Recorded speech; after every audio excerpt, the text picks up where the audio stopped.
Hello बच्चों, let's read the question. इस question में स्टेटमेंट 1 में लिखा है कि जो टेम्पलेट स्ट्रैंड होता है उसमें पोलैरिटी जो है 3 प्राइम टू 5 प्राइम रहता है। डीएनए रेप्लिकेट इन डिसकंटिन्यूअस मैनर। और स्टेटमेंट 2 में लिखा है कि डीएनए पॉलीमेरेज जो है वो कैटेलाइज करता है पॉलीमराइजेशन एक ही डायरेक्शन में, और कौन सा डायरेक्शन है वो 3 प्राइम टू 5 प्राइम का। तो ये इन दोनों स्टेटमेंट्स में कौन सा करेक्ट इनकरेक्ट के अकॉर्डिंग हमें ऑप्शन फाइंड आउट करना है। तो इस क्वेश्चन का अगर हम की कॉन्सेप्ट के बारे में बात करें देन यहाँ हमारा की कॉन्सेप्ट हो जाएगा डीएनए का रेप्लिकेशन फोक। ये हमारा की कॉन्सेप्ट हो गया यहाँ पे। नाउ अगर हम लोग रेप्लिकेशन फोक की बात करें तो इसमें जो रेप्लिकेशन होता है that requires very high amount of energy, जिसके वजह से क्या होता है कि ये सिंगल लेंथ में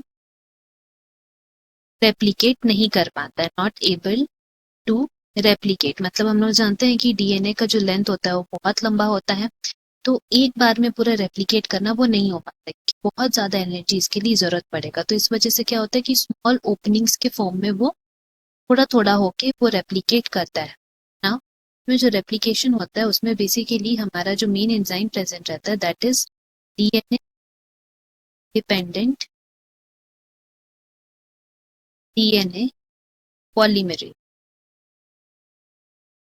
ये क्या करता है, इज कैटेलाइज पॉलीमराइजेशन। और ये जो पॉलीमराइजेशन कैटेलाइज करता है वो एक ही डायरेक्शन में करता है। कौन से डायरेक्शन में? 5 प्राइम टू 3 प्राइम डायरेक्शन में कैटेलाइज। इस वजह से क्या होता है कि हमारा दो टेम्पलेट स्ट्रैंड रहता है, तो दूसरा जो टेम्पलेट स्ट्रैंड है वो पोलैरिटी शेयर करता है 3 प्राइम टू 5 प्राइम का। एंड इसमें हम लोग बोल सकते हैं कि जो पोलैरिटी है 3 प्राइम टू 5 प्राइम का, उसमें जो रेप्लिकेशन प्रोसेस होते रहता है वो कंटिन्यूअस प्रोसेस रहता है, मतलब एक लाइन से होते जाता है। जबकि हम लोग बात करें अगर दूसरे स्ट्रैंड की, का पोलैरिटी क्या है 5 प्राइम टू 3 प्राइम। ये जो पोलैरिटी रहता है उस स्ट्रैंड में क्या है कि इसमें रेप्लिकेशन डिसकंटिन्यूअस फॉर्म में हो रहा है, मतलब बीच बीच में टूट टूट के हो रहा है। ये जो बीच में टूट रहा है वो फिर बाद में ज्वाइन होता है एक एंजाइम से जिसका नाम है डीएनए लाइगेज। यहाँ लिख सकते हैं ज्वाइन होगा with the help of DNA ligase. से हम लोग को समझ में आ रहा है कि हमारा जो है वो एक फोक लाइक स्ट्रक्चर बनता है, इस तरह का स्ट्रक्चर बनता है। एंड इसमें एक हमारा हो गया है 3 प्राइम टू 5 प्राइम एंड दूसरा है हमारा 5 प्राइम टू 3 प्राइम। तो एक हमारा जो डिसकंटिन्यूअस वाला है 5 प्राइम टू 3 प्राइम उसमें गैप के फॉर्म होता है, लाइक इस तरह का गैप में रेप्लिकेट हो रहा है स्ट्रक्चर।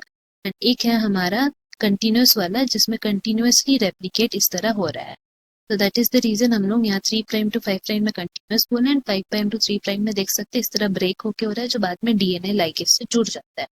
तो अगर इस बेसिस पे हम लोग स्टेटमेंट देखें तो पहला स्टेटमेंट में जो लिखा है कि टेम्पलेट स्ट्रैंड में 3 प्राइम टू 5 प्राइम होता है और डीएनए रेप्लिकेट इन डिसकंटिन्यूअस मैनर, ये गलत है। मैनर किसमें होता है 5 प्राइम टू 3 प्राइम में। स्टेटमेंट 1 तो गलत हो गया।